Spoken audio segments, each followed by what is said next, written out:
The police called about our daughter being caught shoplifting. My husband shouted angrily over the phone while we were out. They must have made a mistake. Even when I denied it, he wouldn't listen. What are you doing? As her mother. He continued to shout on the other end of the phone. But my mind was filled with questions because our daughter, who supposedly got caught by the police, was right beside me at that moment. I married Connor, who was 5 years older than me when I was 29 years old, and the following year, our daughter Taylor was born. Due to his job that required frequent business trips, he was away from home 2/3 of the month from the beginning of our marriage. While it was manageable when it was just the two of us, I worried that this lifestyle, especially after giving birth, would leave our child feeling lonely.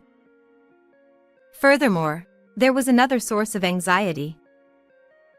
Connor, who used to be very kind, had changed his attitude since I became pregnant with Taylor, and his condescending behavior towards me had increased. Being a housewife must be nice, right? While your husband works outside, you just lounge around, snacking and relaxing? That's not true at all.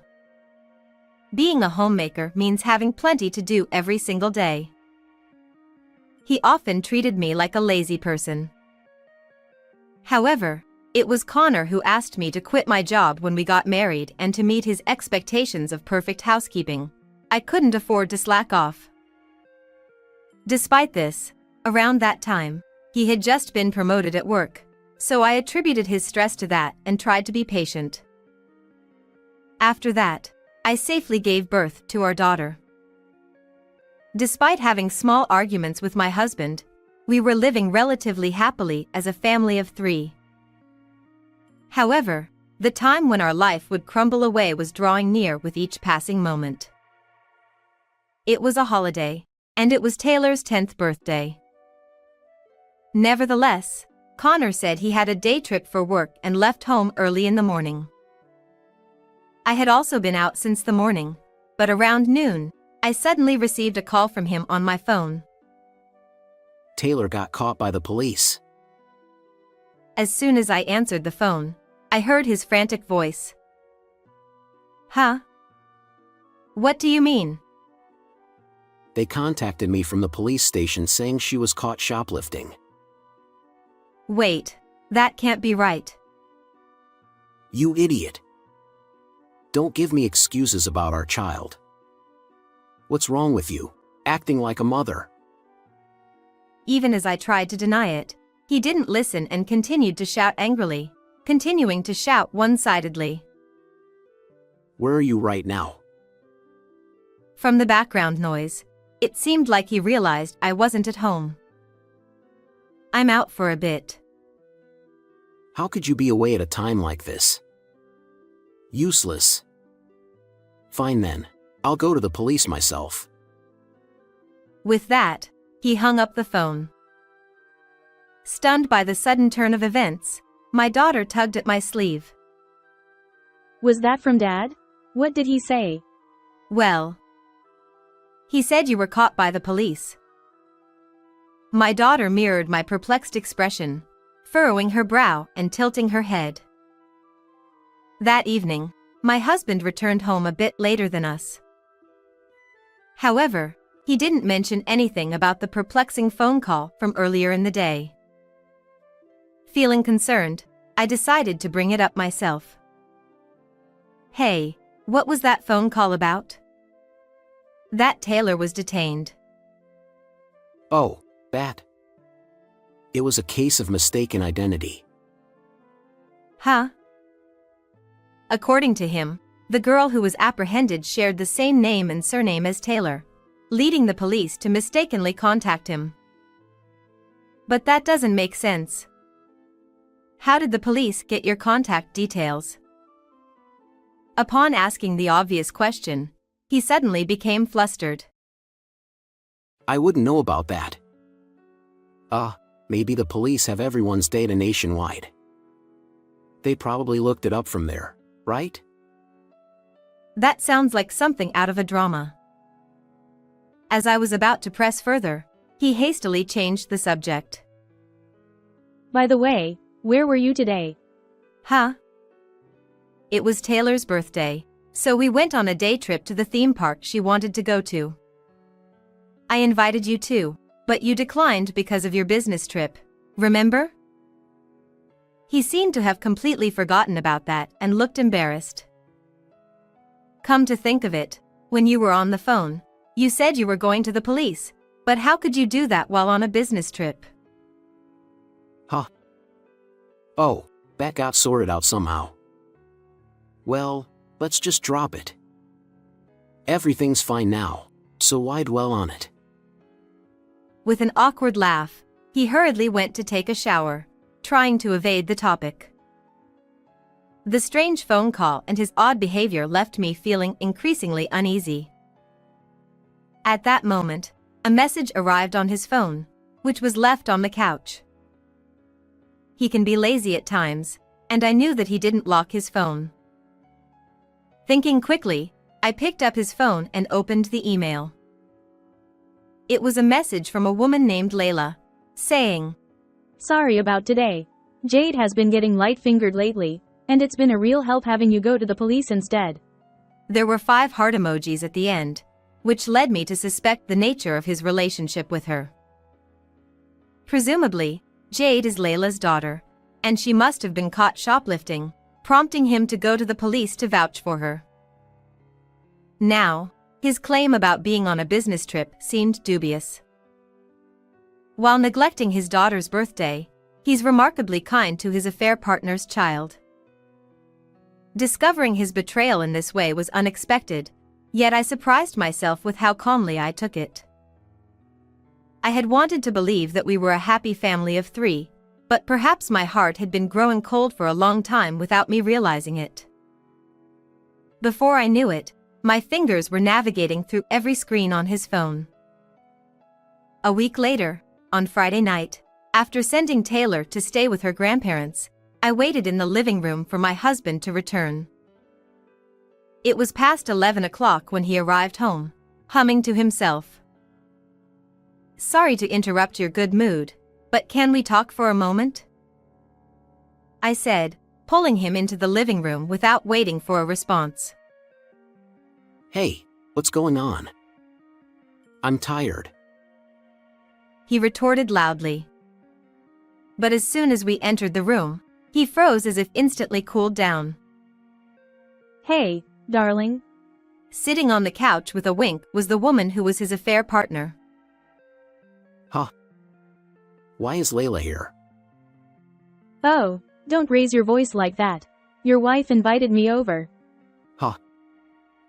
I, with a superior smile, gestured for him to sit down as well, then proceeded to explain how we ended up in this situation. You!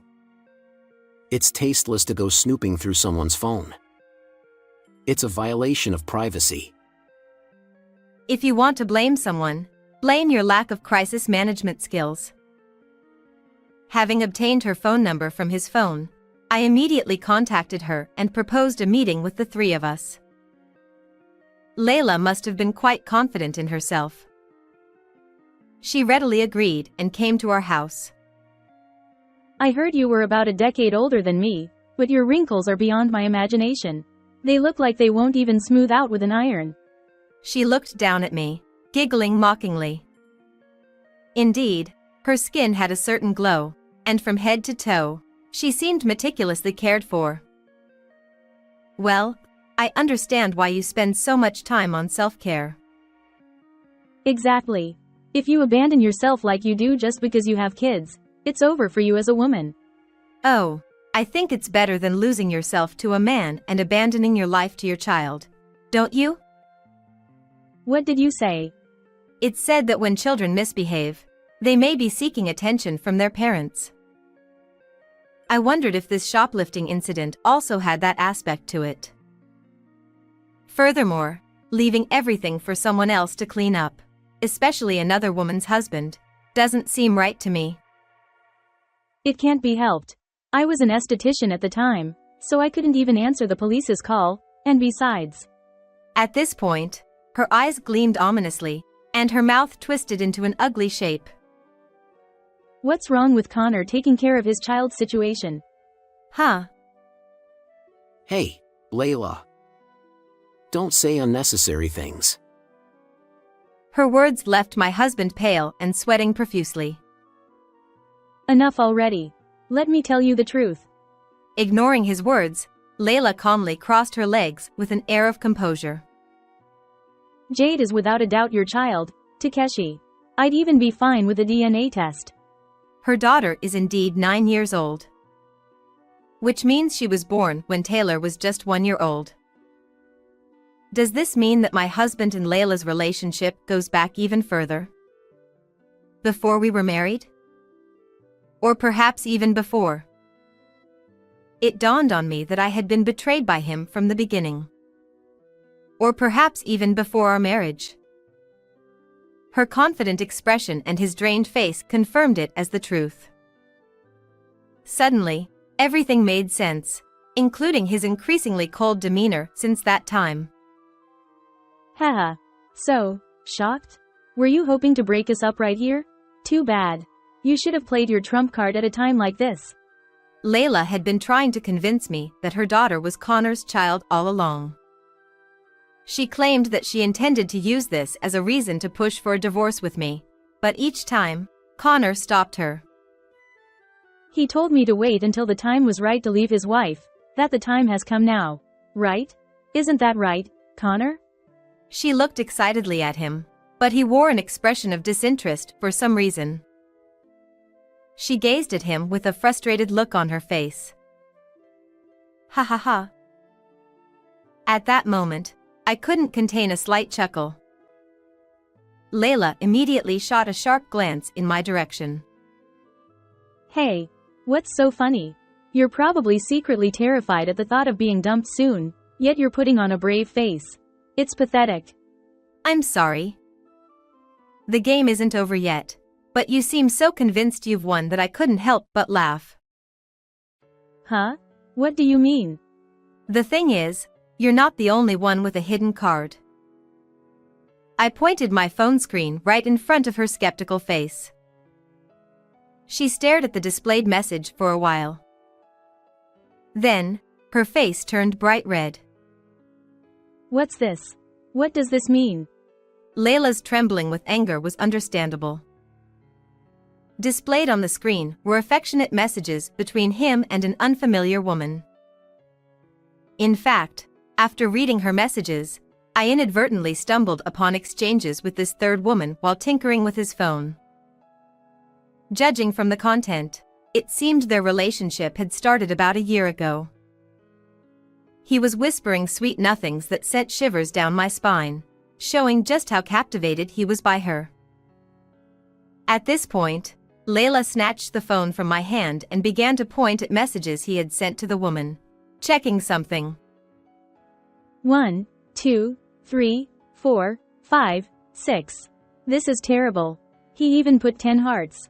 The latest messages he sends me don't even have emojis. Oh, his messages to me are quite plain too. We're in the same boat, aren't we, dear? I smiled gently, and she let out a high-pitched scream, lunging towards him. Who is this woman? Was he cheating on me? Despite having me? I couldn't believe what I was hearing from this mistress, considering her position. I was dumbfounded and speechless, but I decided to watch their exchange for a while. Shut up.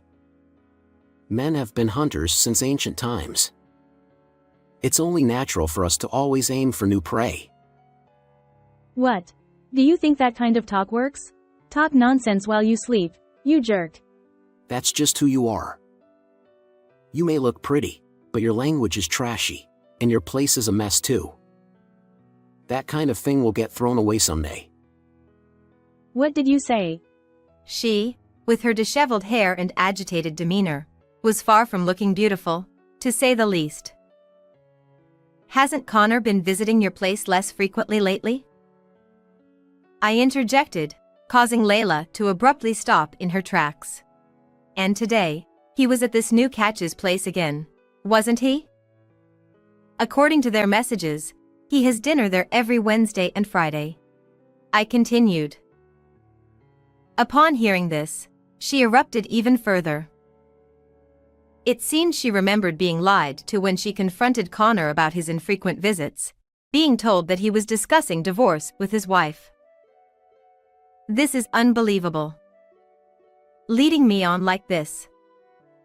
Connor, I'll never forgive you. I'll sue you for damages. Breathing heavily through her shoulders, Layla glared at her husband before turning towards me and extending her right hand for a handshake. Let's team up and squeeze money out of Connor together.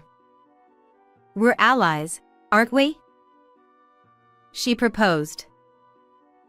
At that moment, I straightened my expression and looked her squarely in the eyes. What?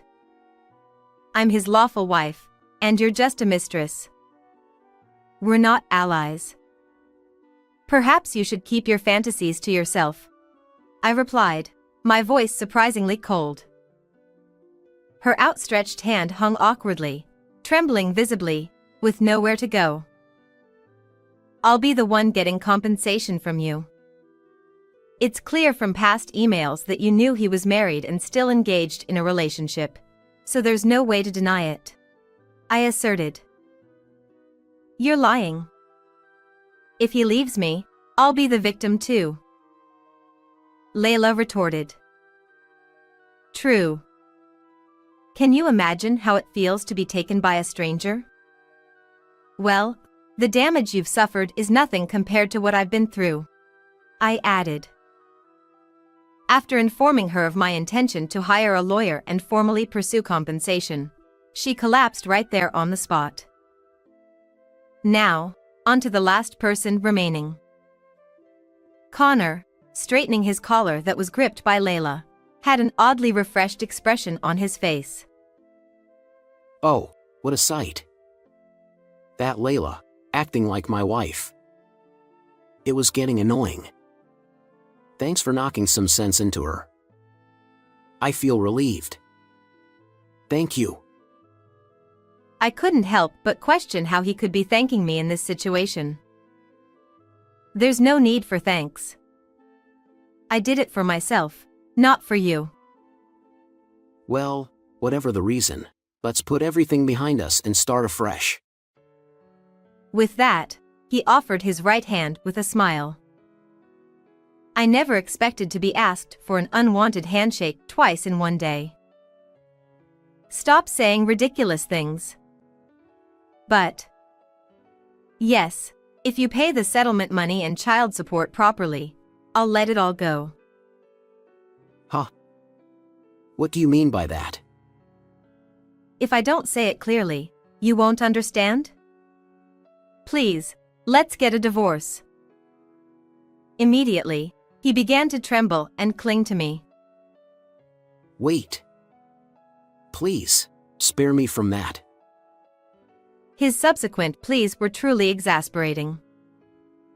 The idea of divorce will affect my career at work, I don't know what our relatives will say, and other self-centered excuses. He has no intention of parting ways but still goes out and has a child with someone else, hoping to quietly settle back into his old life after being caught. Such a convenient story simply doesn't hold up. At this point, what are you even thinking? Honestly, I feel sorry for myself for having been married to someone like you. Can't you forgive me no matter what? Of course not. Fine. I'll agree to a divorce then. But in return, let me be the one who leaves you. At that moment, my palm struck fiercely, sending him unexpectedly flying far away. A week later, the divorce with Connor was finalized. I demanded a settlement of $2 million in compensation and $6 million in child support from him, while also seeking $1.5 million in compensation from Layla, his affair partner. Regarding the second affair partner, since he had lied about being single, I did not pursue financial claims against her. Ironically, He was reportedly pursued for compensation by that affair partner. Struggling to meet these payments, he tried borrowing from his parents, but the reason for the divorce came to light, leading to a rift between him and his family. I've heard that he now lives in a rundown apartment and works late-night shifts after finishing his regular job. Meanwhile, I've returned to my parents' home with my daughter, enjoying each day together happily. I want to do my best to protect Taylor's smile and continue moving forward. How was this story for you? Don't forget to subscribe to the channel. Until next time. Hey, Melissa, what are you doing here? I was shocked to see my 8-year-old grandchild in ragged clothes, rummaging through the trash in the park. But the child said, "That's not me," and ran away. I couldn't be mistaken. I couldn't shake off my concern, so I called my son. It's the kids' sports day today. I'm busy. I could hear children cheering and an announcer in the background. Then who was that child earlier? I couldn't get the image out of my head. And then, the unbelievable truth behind this scene was about to be revealed. I'm Megan Stroll, 58 years old. A few years ago, I lost my husband, who was an executive at a company, to illness. Thanks to the inheritance he left me, I've been living a comfortable life as a housewife. My son Matt, his wife Kim, and their 8-year-old daughter Melissa live about a 10-minute drive from my house. "Grandma, your omelets are my favorite. Can I come over every day?" I'd love that, but you have school. "Then I'll live with you, Grandma. Then you can make them every day." I couldn't help but adore my grandchild, who always loved being with me. My son worked at a large company thanks to his father's connections. I thought they were living comfortably, but he was apparently reckless with money, often spending his salary without thinking ahead, which caused fights with his wife. One day, Kim called me. I told Matt to stop wasting money, but he got angry, saying it's his money to use as he likes. Hearing my daughter-in-law's distress, I decided to visit their house to give my son a piece of my mind. When I rang the doorbell, Kim greeted me and led me to the living room. Matt, lying on the sofa fiddling with his phone, glanced at me. What do you want? He sighed deeply. Do you realize you're the breadwinner of this family? Shut up. I know without you nagging. We ended up having a huge argument. Because of that day, our relationship worsened, and he stopped coming to see me. Good grief, what a mess. However, when I contacted him to give Melissa her birthday present, he came over. I tried to hold back, but seeing his face, I couldn't help but nag him.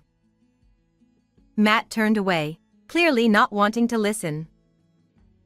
Every time I see you, it's just nag, nag, nag. From now on, just send Melissa's gifts. Don't come over. I was taken aback by his unexpected response. What? Then I won't be able to see Melissa. That's your punishment for making me angry. I'll never bring her over again. Spend your life alone. I was shocked, turning pale at his harsh words. Even seeing my distress, he didn't change his expression and left with Melissa.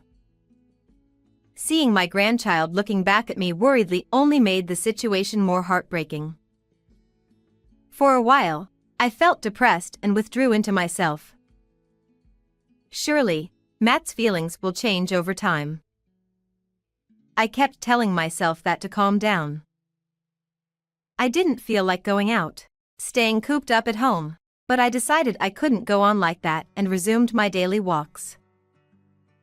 About 3 months later, I decided to walk a bit further than usual. I can still walk quite well, I thought, but suddenly I felt tired and decided to rest at a nearby park. There, I saw a shabby-looking girl rummaging through a trash can. As I approached and saw her face, I gasped. "Melissa? Is that you, Melissa?" No. She glanced at me with wide eyes and a shocked expression, then ran away. Did I mistake her? No, she looked just like Melissa. Unable to shake off my concern, I called my son. What do you want? I'm busy with the kids' sports day. That can't be true. Because... Before I could respond, he muttered complaints. Then, from the background, I heard children cheering and an announcer. Next is the race. Is everyone ready? It echoed. Indeed, Matt seemed to be at the sports day. Did you hear that announcement? Yes. I know you're at the sports day. But it's strange. I saw a girl who looked exactly like Melissa rummaging through the trash in the park. I couldn't have mistaken my dear grandchild. As I insisted, he paused briefly. Ha! What are you talking about? It's definitely someone else. Ridiculous. Don't call me for such nonsense. He quickly returned to his usual tone and abruptly hung up. Could it be a mistake, as he said? I felt a strange sense of unease and couldn't get that scene out of my mind. Feeling uneasy, I continued my walk, naturally heading towards my grandchild's school. But the usually lively grounds were empty and silent. What's going on? I was frozen in surprise when I saw a poster. The date showed the sports day had ended last week. My son's words were false. Then, the girl I saw in the park must have been Melissa. If so, where was my son? Questions filled my mind. Thinking it would be faster to confirm, I went straight to my son's house and rang the doorbell. After a short wait, the girl I saw in the park stood there in ragged clothes. Grandma, why did you come? As soon as she saw me, she shrank back, looking like she was about to cry. I hugged her tightly. So it was you in the park, Melissa. But why are you dressed like that? Where are your parents? No matter how many times I asked, she only repeated, It's nothing. I'm fine. Anyway, I'm coming in. Melissa tried to stop me from taking off my shoes, but I entered the house forcefully. The hallway was covered in dust, and when I opened the living room door, garbage was scattered everywhere, and it smelled of spoiled food. I was speechless at the sight of the room, so messy there was no place to step. What is going on here? I was just about to clean up. Grandma, please leave. No matter what I asked, she wouldn't answer. The bread on the floor had expired a week ago. The fridge was empty. Could Melissa have been alone all this time? As I pondered, her stomach growled loudly. I couldn't leave her there, so after convincing her despite her refusal, I brought her to my house, bathed her, and fed her. At first, she was timid, but as she took bite after bite, she began to relax. You have always loved Grandma's omelets. Are they good? She nodded repeatedly, tears streaming down her face as she enjoyed her favorite food. It was like she was finally letting out all her pent-up emotions. With a full stomach and feeling more relaxed, she began to talk. There was an unbelievable truth behind my grandchild rummaging through the trash. Mom had to have surgery and has been in the hospital, so she hasn't been home. I hadn't heard anything from my son or daughter-in-law. They probably didn't tell me because we hadn't been in contact since the argument over her birthday present. What about your dad? As soon as Mom went to the hospital, he said he had a new family and left. He hasn't come back. I was shocked. A new family? The thought of what my son might be doing made me feel even sorrier for her. Why didn't you contact Grandma? You can always rely on me when you're in trouble. At that, her calm expression darkened.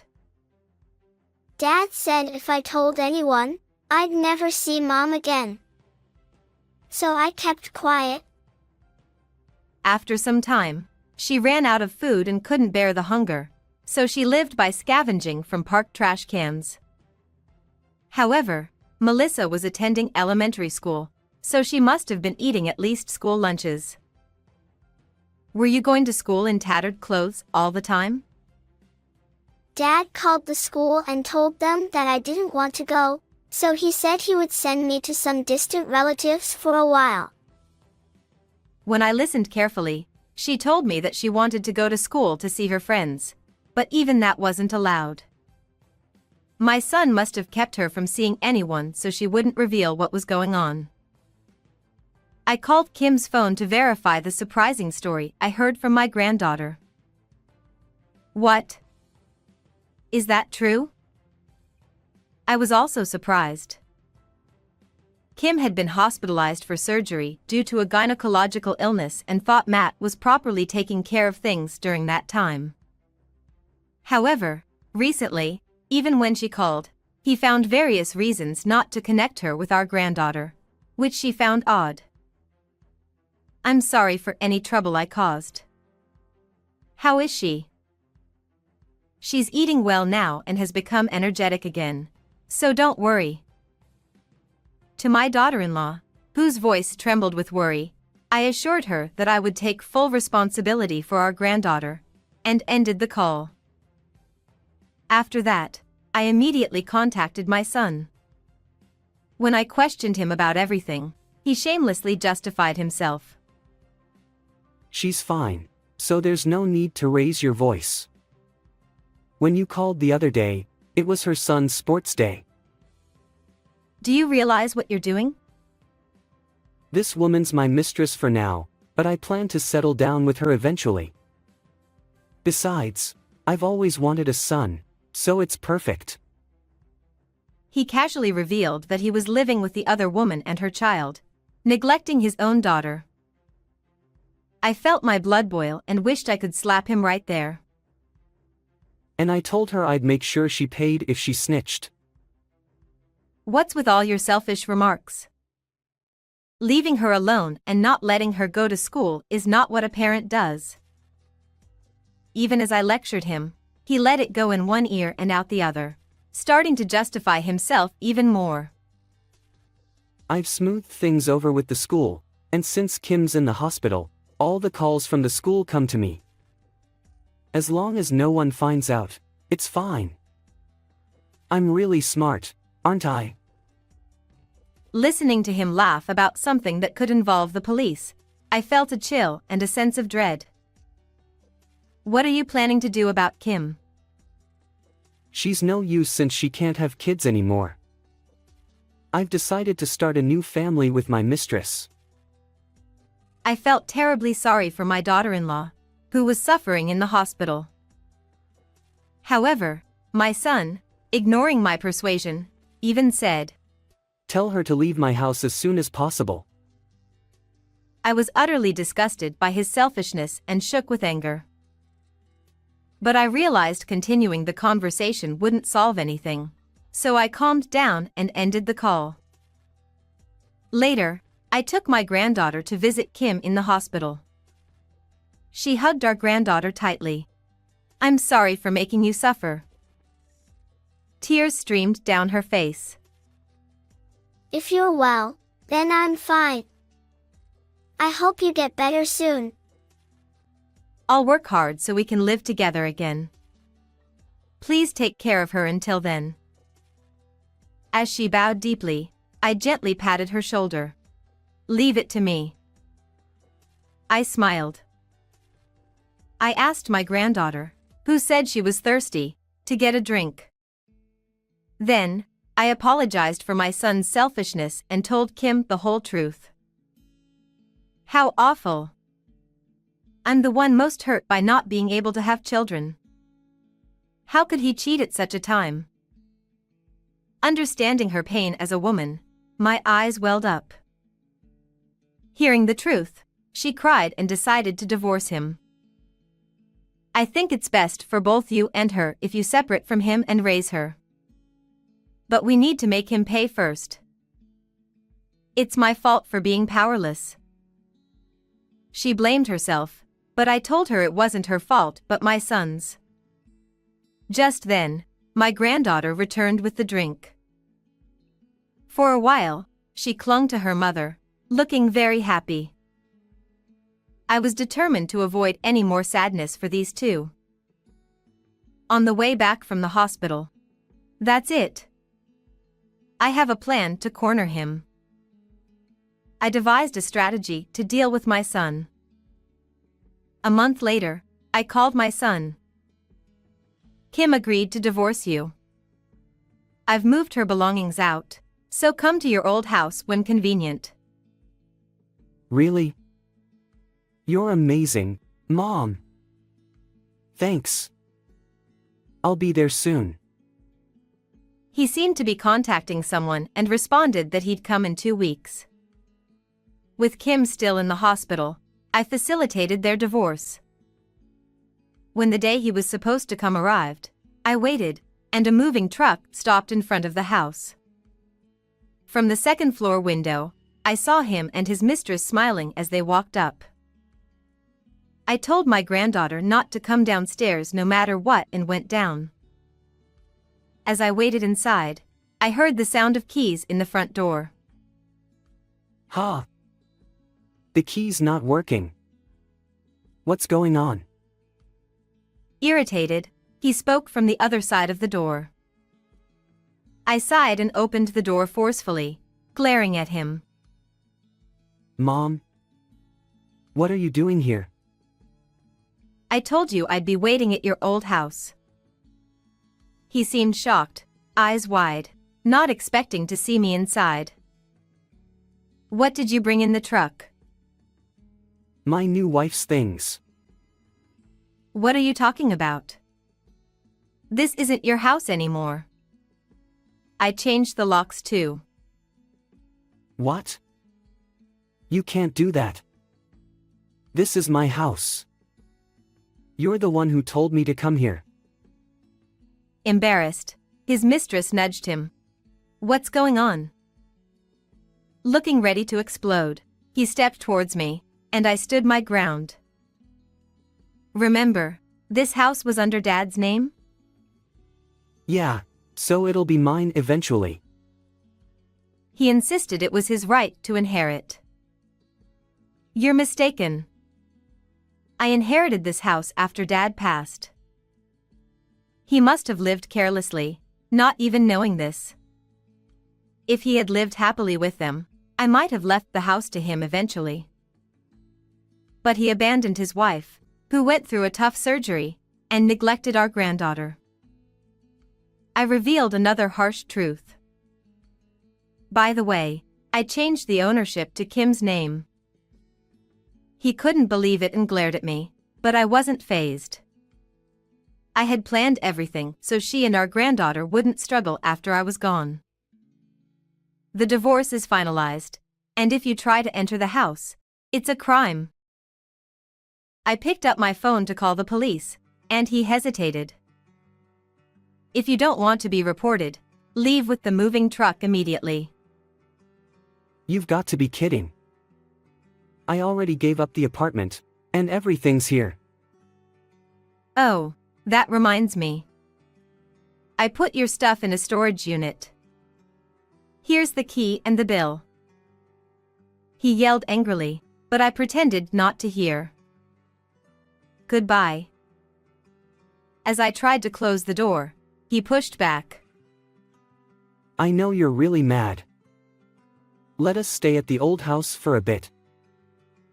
I shook my head and gave him a cold stare. Don't you want a successor? Her son would secure the future. He tried to convince me desperately. Listening closely, I learned she was a single mom with a 6-year-old boy. 2 months ago, when Kim's illness was discovered, Matt started an affair with her. When I heard about the sports day, I thought he'd been cheating for a long time, but it had only been 2 months. Leaving his wife and child for a woman he barely knew was pathetic. I asked if she knew he had a family, and she nodded. If they're my blood, boy or girl, they're precious. Melissa is my only grandchild. Realizing I wouldn't budge, he glared at me menacingly, unlike my son. I stared back. From today, we're no longer mother and son. I can't accept someone who abandons his sick wife and child. He sneered.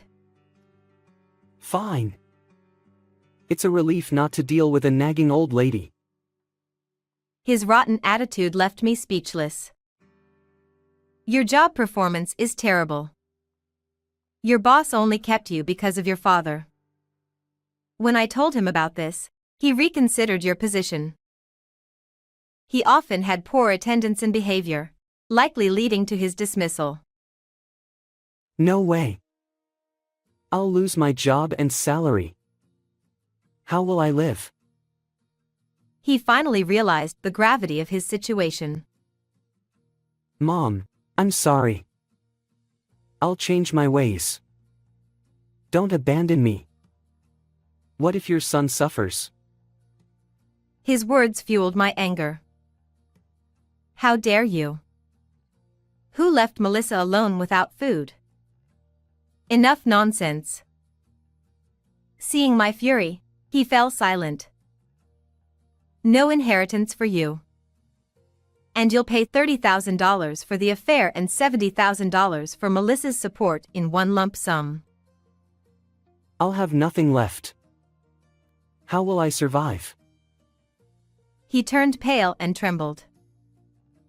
I turned to the silent woman beside him. I'm charging you $100,000 for knowing he was married. She protested. This wasn't the deal. He promised me a luxurious life. She lashed out at him, but he was stunned and broken. Don't just sit there. The movers are waiting. Ah! It's too early to scream. Leaving Melissa alone is a crime. Be prepared. I handed him the storage info and slammed the door. I watched from the window as the truck drove away, saying a final farewell in my heart. I then patted Melissa's head and called Kim. I dealt with him. Now you just need to get better. Her doctor had just given her the all-clear to go home. Melissa could now fully enjoy being with her mom. Matt ended up in a gray, gloomy place for abandoning Melissa. After being released, he paid a large sum and was left penniless. The mistress, after being charged, left him. Jobless and alone, he eventually disappeared. Rumors said he was seen scavenging in a park. I worried, but he brought it on himself. Kim was soon discharged and lived with Melissa. Melissa happily went to school every day, and I enjoyed time with my grandchildren. Grandma, your omelets are so delicious. I want them every day. Her smile is my greatest joy. How did you like this story? Please subscribe to the channel. See you in the next video.